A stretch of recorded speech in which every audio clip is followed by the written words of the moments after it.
We've also, there's actually another pepper right there.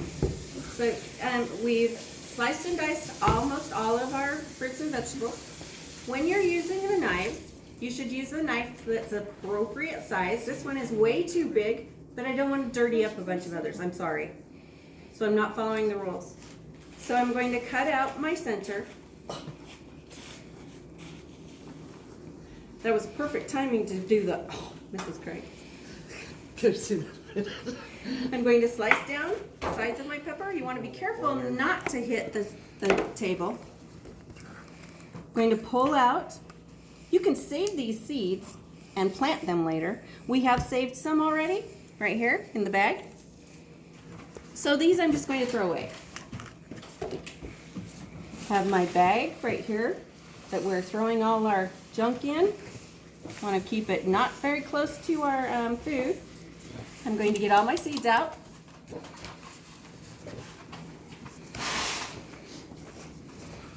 Get this inner stuff out. We don't want our seeds in our meal. We want to be really careful. When you're cutting, you want the tip of your knife to stay down on your mat. So you slice down and go forward and it will cut through it. If you have to be very careful because your knives can, if they're sharp, they will slice through your finger very, very easily. So we're slicing.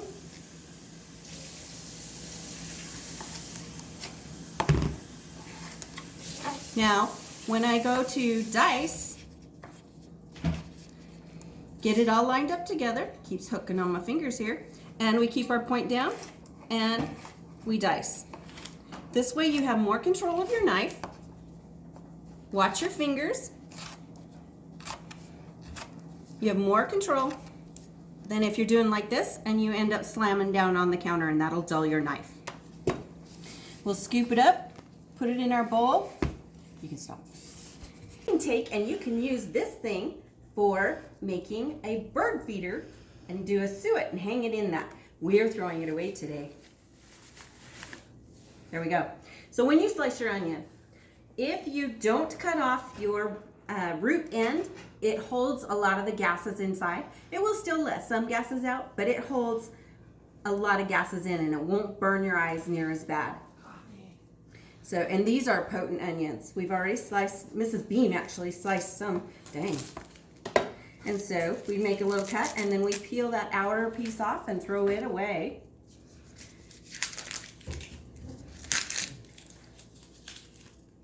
For time saver, oh, good golly. There we go.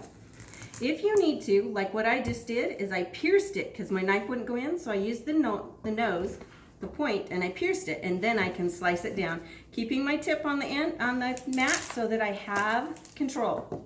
And then I leave that there, finish peeling, and it makes it a little bit easier to peel. Maybe. Gracious. Where's the cat? Were they? Mm-hmm.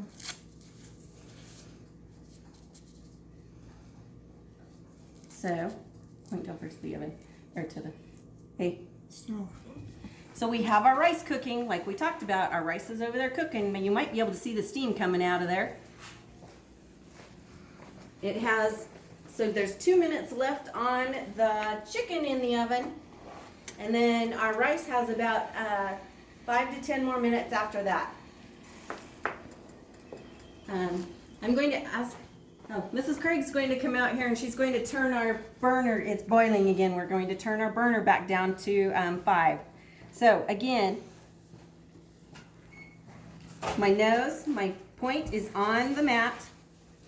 I hold around it, one on each side, so that my fingers aren't going to get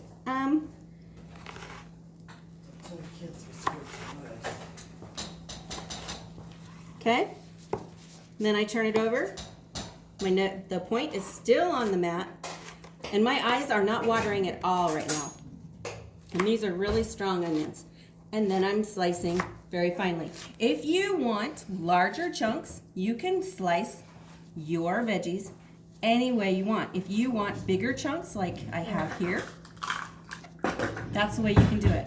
I like little chunks on my onions, and a lot of people aren't thrilled with onions, so they make theirs smaller so that you don't get as much onion flavor, especially when it's strong. You can do the same with your veggies, with your peppers. You can make them large or you can make them tiny. I like a lot of flavor in my mouthfuls, so I make them small because I like all the different flavors dancing in my mouth. See again, the nose is staying on.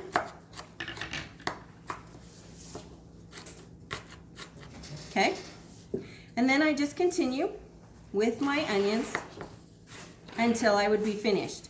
And we will have enough onions in here with this little bit left. And so I am not going to cut anymore. We'll put these in a bag and then we'll bag it again so that it doesn't smell up the fridge. I'm just got the rest of it off of the rest of the onion off of my knife. And especially if you have gloves on, you can mix it with your hand.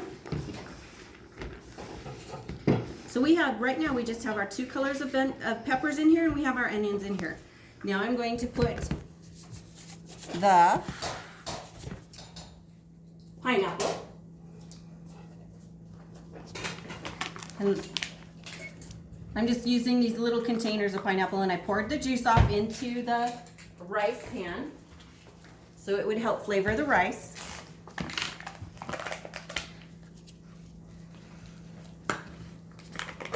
That pineapple smells good. If you're okay with canned pineapple, you can do it with canned pineapple. Mrs. Hall always tastes the canned pineapple, so I won't use it. I use the jarred or the little containers like this, and then I don't have the flavor of the can. We bought this type of sweet and sour this time, and we'll pour that over it. So right now we just have the chicken to cut up because it's finally done. So we have the chicken to slice and dice, and we'll put that in our bowl and we'll pour the sauce over it. Our rice is now done, and so we'll either be able to mix it all together in this huge bowl, or you can put a bed of rice down and then your veggies on top. I cleaned my mat and I'm going to do chicken next. Now, I'm glad that nobody is allergic to onions or peppers, because I actually did the peppers and the onions on the same mat without cleaning it. And where they're vegetables, the vegetables had been cleaned, but that's okay. But if someone had been allergic, then there would be an issue of cross-contamination, like there was at a store actually, where they were using the same mat for cantaloupe and watermelon and all their fruits, and somebody was allergic to watermelon and they were eating the cantaloupe and had an allergic reaction. But anyway, so we're not having cross-contamination with our chicken, and we're going to slice and dice our chicken now. And again, depending upon whether or not you want the large sized chicken bites or whether you want smaller sized chicken bites. And Mrs. Hall likes all the flavors together, so I make mine smaller. So I slice down. This is kind of hard to leave your point on. I slice down and across. And then I don't have to literally pick it up. Slice down and across. Watch your fingers. Mrs. Hall takes it, and then I slice my other pieces in half again. Be very careful, very gentle, because if you start doing stuff like this, it's very likely you're going to get yourself cut. Then I can take it, I turn it, I square it up, and I can keep my point on the mat again.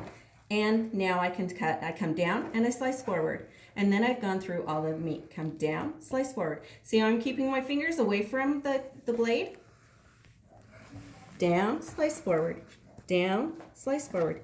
And then, if I feel like I need a little more stabilization, you can use your fingers just on the top. You do not want to wrap around. Then again, you have a chance of getting cut. All right? So that's cut. I put it out of the way so that I'm not going to reach over and ram my hand into the blade. I'm going to dump my chicken in my veggies, which is okay because now that's mixed up, and then we're going to put the sauce on it. I am not cooking my veggies.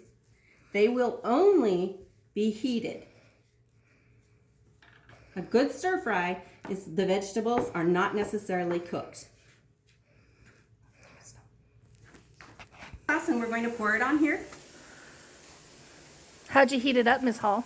We heated it up in the microwave for 30 seconds, and then I stirred it up. Now this is a big container, so your container may only need like 30 seconds just to get it warm.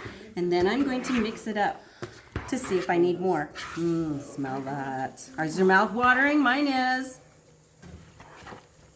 Look at all of that. That's so yummy. Look at all that sauce. Oh, Isn't that looking so good? nice. I get it all mixed up.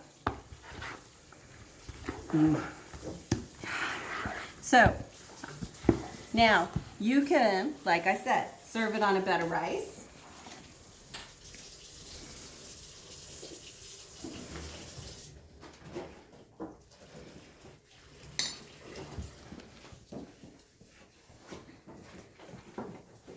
And then you could put little garnishments on it, but voila, ready to eat. Or you can dump your rice in, mix it all together, serve it on a plate. And that's what we're going to do. Here's our rice, good and hot. Dumping it all in there. Going to mix it all together and see if we need a little more sauce. Careful, your pan will probably be a little bit hot, so be very careful. If you need to set it on a pot holder beside it and spoon it out, please do that. Please be safe. If you need somebody to help you and hold the pan while you scrape, do so. Please be safe. Careful not to scorch your rice. Now we're going to stir it all together again.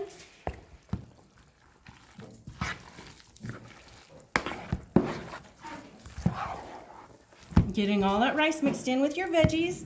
You don't want to I don't know, some people like more rice, some people like more veggies. I just kind of I don't want either one overpowering the other. So with 5 peppers and 2 onions and 3 little tiny containers of